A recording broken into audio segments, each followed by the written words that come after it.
আচ্ছা, আপনার পরিচিত এমন কেউ কি আছে যে শেয়ার বাজারে সব টাকা হারিয়ে এখন বলে শেয়ার বাজার হলো একটা জুয়া, ওখানে যাস না? আমাদের বাংলাদেশে এই কথাটা খুব কমন। 1996 সালের ধস বা 2010 সালের ক্র্যাশ, যেখানে হাজার হাজার মানুষ নিঃস্ব হয়েছে। কিন্তু মজার ব্যাপার কি জানেন? ওয়ারেন বাফেট, যিনি বিশ্বের অন্যতম ধনী ব্যক্তি, তিনি বলেন এই বইটা না পড়লে আমি কোনোদিন সফল হতাম না। আজ আমরা আলোচনা করব বেঞ্জামিন গ্রাহামের কালজয়ী বই দ্য ইন্টেলিজেন্ট ইনভেস্টর নিয়ে। তবে শুধু বইয়ের কথা নয়, আমরা আজ জানব বাংলাদেশের শেয়ার বাজারের গভীর খেলা নিয়ে। কেন আমাদের সাধারণ বিনিয়োগকারীরা এখানে ধরা খায়, কেন ডিএসইতে শুধু গ্যাম্বলাররাই জেতে। আজকের ভিডিও আপনার সারা জীবনের উপার্জিত অর্থ বাঁচিয়ে দিতে পারে। গ্রাহাম এই বইতে একটা চমৎকার কাল্পনিক চরিত্র এনেছেন, মিস্টার মার্কেট।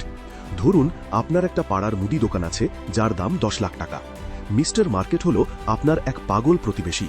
সে প্রতিদিন আপনার কাছে আসে। কোনোদিন সে বলে, আপনার দোকানটা এখন খুব ভালো চলছে, আমি আপনাকে 15 লাখ দেব। আবার পরের দিন মন খারাপ করে এসে বলে, দোকানের অবস্থা খারাপ, আমি এটা 5 লাখে কিনব। বাংলাদেশের শেয়ার বাজারেও ঠিক এটাই হয়। কোম্পানির আসল ক্ষমতা বা ইন্ট্রিনসিক ভ্যালু না দেখে আমরা দেখি কালকে দাম কত ছিল। গ্রাহাম বলছেন, একজন বুদ্ধিমান বিনিয়োগকারী মিস্টার মার্কেটের এই পাগলামিতে কান দেন না। তিনি দেখেন কোম্পানির ভিত্তি কেমন। আমাদের এখানে কোনো একটা আইটি কোম্পানির দাম যখন হুজুগে বেড়ে যায়, আমরা ঝাঁপিয়ে পড়ি। আমরা ভুলে যাই যে মিস্টার মার্কেট এখন পাগলামি করছে, আর আমরা চড়া দামে ফালতু শেয়ার কিনছি। এখন আসি আমাদের আসল ব্যথায়। বাংলাদেশ অ্যাঙ্গেলে শেয়ার বাজার মানেই যেন সিন্ডিকেট। আমরা জানি অনেক ক্ষেত্রে কিছু বড় গ্যাম্বলার মিলে কোনো একটা জেট ক্যাটাগরি বা বন্ধ হয়ে যাওয়া কোম্পানির দাম কৃত্রিমভাবে বাড়িয়ে দেয়। একে বলে পাম্প অ্যান্ড ডাম্প। গ্রাহাম এই বইতে একটা কথা পরিষ্কার বলেছেন, invest only when the price is below intrinsic value with a margin of safety. বাংলাদেশের বাজারে সাধারণ বিনিয়োগকারীরা উল্টোটা করেন। তারা যখন দেখেন ফেসবুক গ্রুপে বা টেলিগ্রামে কোনো শেয়ারের নিউজ ছড়াচ্ছে, তখন তারা সেখানে টাকা ঢালেন। তারা আসলে বিনিয়োগ করেন না, তারা করেন স্পেকুলেশন বা ফটকা কারবার। গ্যাম্বলাররা যখন দাম বাড়িয়ে শেয়ারটা আপনার হাতে ধরিয়ে দিয়ে বাজার থেকে বেরিয়ে যায়, আপনি তখন নিঃস্ব হয়ে বসে থাকেন। বাংলাদেশের রিটেল ইনভেস্টররা কেন বাস খায়? এর 3টে প্রধান কারণ। 1. Margin loan. গ্রাহাম ঋণে টাকায় শেয়ার কেনাকে বিষের সাথে তুলনা করেছেন। আমাদের দেশে যখন বাজার রমরমা থাকে, ব্রোকারেজ হাউস থেকে লোন নিয়ে মানুষ শেয়ার কেনে। যখনই দাম একটু পড়ে যায়, তখন ফোর্স সেল হয়ে মানুষ সব হারায়। 2. হুজোগে মাতাল। আমরা শেয়ার কিনি কান দিয়ে, চোখ দিয়ে নয়। রহিম সাহেব কিনেছেন তাই আমি কিনব, এই মানসিকতার কারণে অনেকে নিশ্চয় হয়। 3. ইমোশন বনাম লজিক।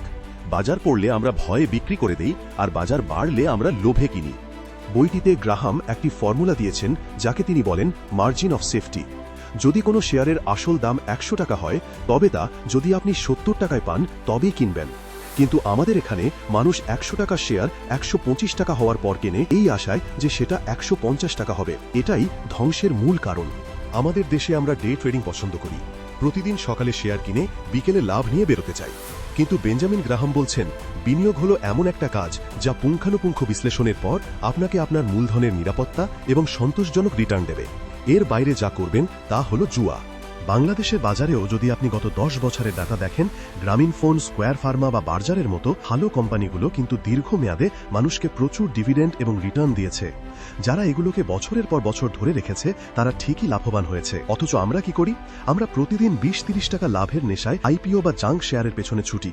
ভিডিওর শেষে আমি বলবো, আপনি যদি দ্য ইন্টেলিজেন্ট ইনভেস্টর বইটি থেকে একটি শিক্ষাও নেন, তবে সেটি হোক নিজের আবেগ নিয়ন্ত্রণ করা। বাংলাদেশের শেয়ার বাজার জটিল হতে পারে, এখানে সিস্টেমিক সমস্যা থাকতে পারে, কিন্তু যারা কোম্পানির ব্যালেন্স শিট পড়ে, পিই রেশিও বোঝে এবং ধৈর্য ধরে বসে থাকতে পারে, তারাই শেষ পর্যন্ত লাভবান হয়।